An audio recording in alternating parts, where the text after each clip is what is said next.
So, hello and welcome sa akin channel as Reliance, and in today's video, gusto kong i-share yung dalawang bagay na natutunan ko kahapon. By the way, so kahapon, naimbitahan akong manood sa competition, ASI dito lang malapit sa lugar ko. Kasi nag-compete yung isa sa mga admin ng Washington Pinoy Shooters, si Kuya Tops, shoutout sa'yo.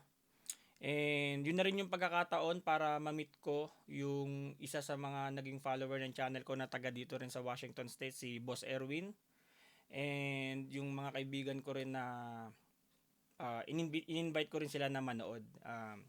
So, ayun nga, maganda naman yung competition.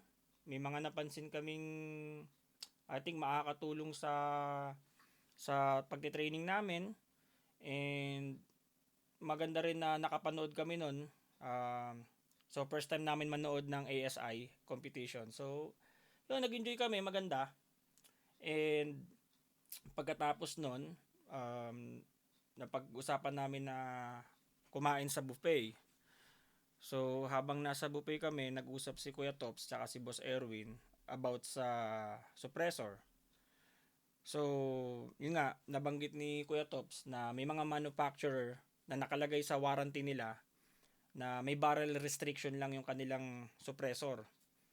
So, kung ang minimum lang nung warranty na nakalagay dun sa paloob dun sa suppressor sa particular na model ay 10.3 inches lang, hanggang dun mo lang siya pwede gamitin or i-attach. Hindi mo siya pwede gamitin sa mas maigsi dahil mabuvoid yung warranty.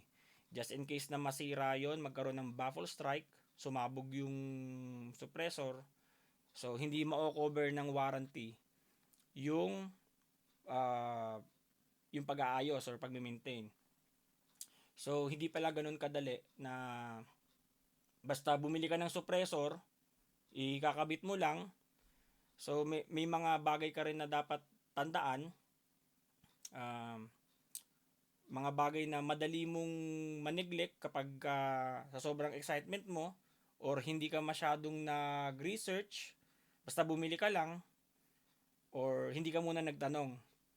Kasi syempre kahit nga pag bumili ka ng suppressor, kailangan i-tune mo pa yung rifle mo eh. Hindi naman yan na basta bumili ka ng suppressor, i-connect mo na lang doon. Syempre marami ka ring dapat na intindihin, tulad yung pagra-rack set ng muzzle device. Kasi yung iba, ang ginagamit nila yung thread locker, which is hindi recommended. Kasi yung rack set talaga ang ginagamit dahil yung high temperature yung kaya niyang i-resist. So, marami na akong nakita na suppressor na lumipad dahil hindi naka-rack set o tsaka hindi naka-torque ng tama yung muzzle device para sa attachment nung suppressor. And isa pa na natutunan ko kahapon habang nagtatanong, kasi dalawa yung baril na dala ni Kuya Tops. Yung isa compensated. Kasi yung isang gamit niya platypus. Sabi ko, bakit iba yung bala? Kasi kapag compensated ang baril mo, sabi ni Kuya Tops, hindi ka pwedeng gumamit ng bala na tawag dito.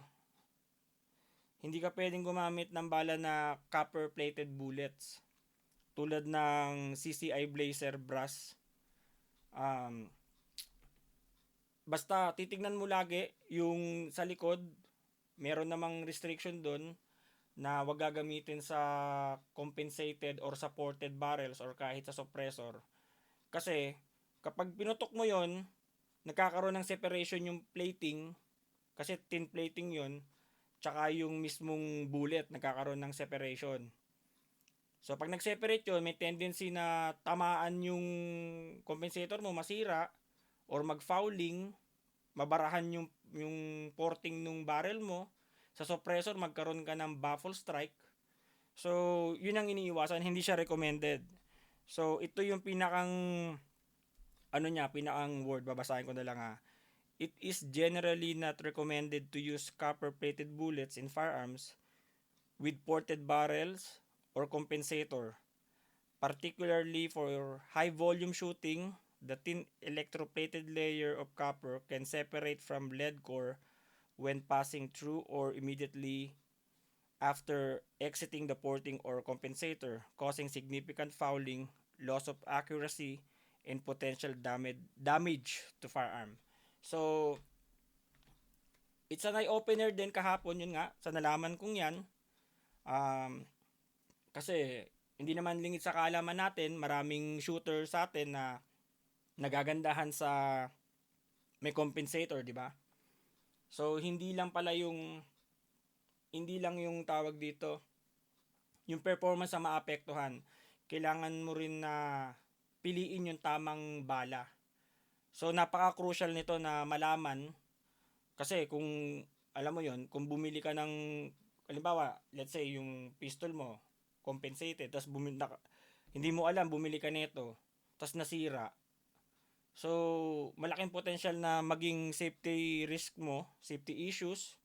At the same time, warranty voiding, tsaka yung manufacturer's warning. So, napaka-importante talaga niya. So, yun lang gusto kong i-share to para malaman ng ibang tao.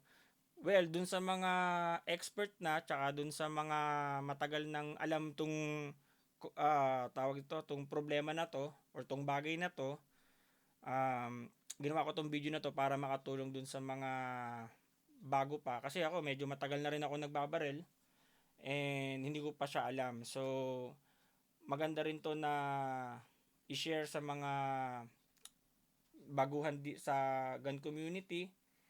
And yun. So, kapag may nalaman ako ulit, gagawa ulit ako ng ganitong video. So, see you in my next video. Bye.